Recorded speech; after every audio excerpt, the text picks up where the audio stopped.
မင်းနိုးလာတဲ့အခါမင်းဟာမိစ္ဆာသားရဲတွေစိုးမိုးအုပ်ချုပ်တဲ့တခြားကဘာတစ်ခုကိုကူးပြောင်းရောက်ရှိသွားခဲ့ပြီးလူသားတွေဟာအရွယ်ရောက်လာတာနဲ့အမျှအမျိုးမျိုးသောသားရဲအစွမ်းတွေကိုနိုးထခွင့်ရကြတယ်။တချို့ကနိဗ္ဗာန်မီးဖိနှိမ့်တဲ့အစွမ်းကိုနိုးထပြီးကိုကူမြောက်စစ်မှန်တဲ့မိတောင်းနဲ့လောကကဘာတစ်ခုလုံးကိုပြကြအောင်ရှို့နိုင်ကြတယ်။တချို့ကတော့ဟင်းလင်းပြင်ဝေလူငါကြီးအစွမ်းကိုနိုးထပြီးကောင်းကင်နဲ့မြေကြီးကိုလွတ်လပ်စွာဖျက်ဆီးနိုင်တဲ့ဟင်းလင်းပြင်အစွမ်းကိုပိုင်ဆိုင်ကြတယ်။တချို့ဆိုရင်အင်အားကြီးဆုံးငကားစစ်တီအစွမ်းကိုနိုးထပြီးမွေးရပါမသိနိုင်တဲ့ခန္ဓာကိုယ်ကိုရရှိကြတယ်။ဒါပေမဲ့ငါနိုးထလာတဲ့အစွမ်းကတော့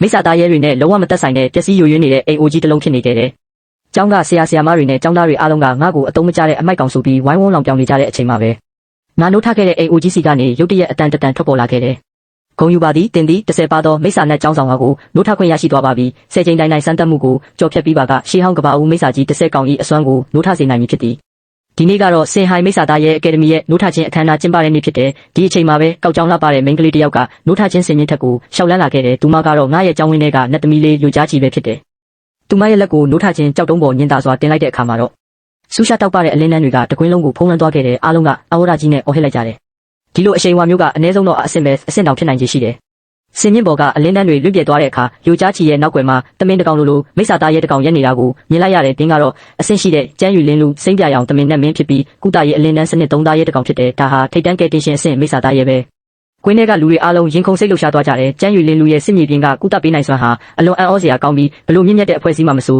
ုအလွန်အမင်းအလိုရှိကြတဲ့သားရဲမျိုးဖြစ်တာကြောင့်ပဲ။ဒီအချိန်မှာပဲယိုကြားချီကငါဘက်ကိုရှောက်လာပြီးအေးဆက်ဆက်အကြည့်တွေနဲ့ပြောလိုက်တယ်။နောက်မှပိုစူးစမ်းပါအောင်။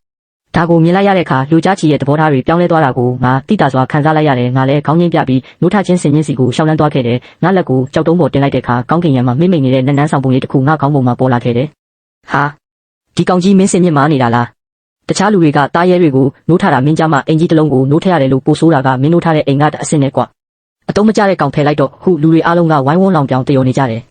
ဒါပေမဲ့ဒီအချိန်မှာငါမျက်နှာကတော့ထူးဆန်းတဲ့အမူအရာဖြစ်နေခဲ့တယ်။ဘာဖြစ်လို့လဲဆိုတော့နန်းနန်းဆောင်တွေကနေစားလုံးအချို့ပေါ်လာတာကိုငါမြင်လိုက်ရလို့ပဲ။စမ်းသပ်မှုအောင်မြင်မှာကပထမဆုံးမိစ္ဆာသားရဲဖြစ်သော Super အဆင့်ရှိထောင်ထဲစမ်းသပ်မှုကိုကြော်ဖြတ်နိုင်ပြီဖြစ်ပြီးအရှင်သခင်သည်အသွင်ပြောင်းလဲခြင်းနှင့်ထောင်ထဲ၏အစွမ်းကိုရရှိမည်ဖြစ်သည်။ဒါကိုမြင်လိုက်ရတဲ့အခါငါနဲ့ငယ်အံ့ဩသွားမိပြီးတစ်ချိန်တည်းမှာပဲငါခေါင်းလောက်ကြီးတဲ့နိုးထခြင်းကြောက်တုံးကိုကြည့်ပြီးစွန့်သွားခဲ့တယ်။ဒီအချိန်မှာဆင်အောက်ကကြောက်အုပ်ကြီးကျန်းဖိန်ထောင်းကဘေးနားကညွှန်ကြားရေးမှုကိုလှည့်ပြီးအမိန့်ပေးလိုက်တယ်။ဒီအမိုက်ကောင်ကိုအချိန်ထက်မဖြုံးခိုင်းနဲ့တော့မင်းကောင်းချံကိုတွားပြောလိုက်သူစာမွေးပွဲဖြစ်ဆိုခွင့်အရေးချင်းအပယ်ခံရပြီးတော့ကျောင်းကနေချက်ချင်းထုတ်ပယ်လိုက်ဒီနေ့ပဲကျောင်းသားအဆောင်ကနေဖယ်ခိုင်းလိုက်တော့ပြီးတော့သူကျွေးတင်နေတဲ့ကျောင်းသားခတွေကိုတလအတွင်းအခြေဆက်ခိုင်းမဆက်ရင်ဥပဒေအရအရေးယူမယ်လို့ပြောလိုက်ညွှန်ကြားရေးမှုကခေါင်းညိတ်ပြီးငါးစီလျှောက်လာတ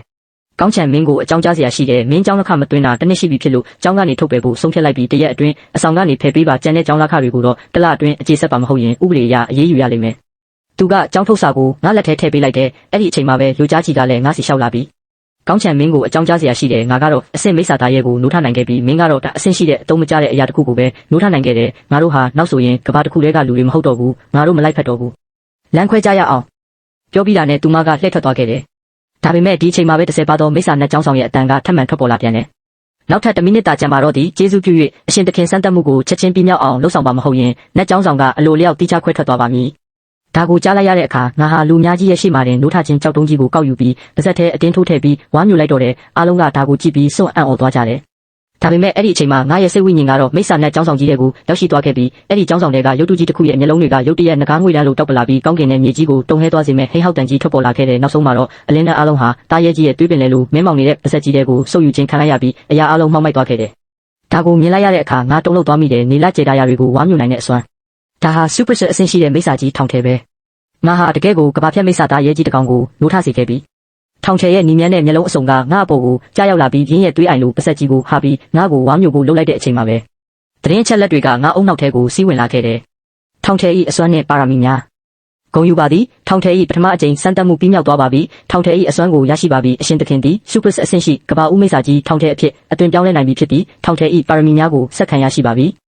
ြီပါရမီ1အကန့်အသတ်မဲ့ဝါမျိုးခြင်းအရာအလုံးကိုဝါမျိုးနိုင်သ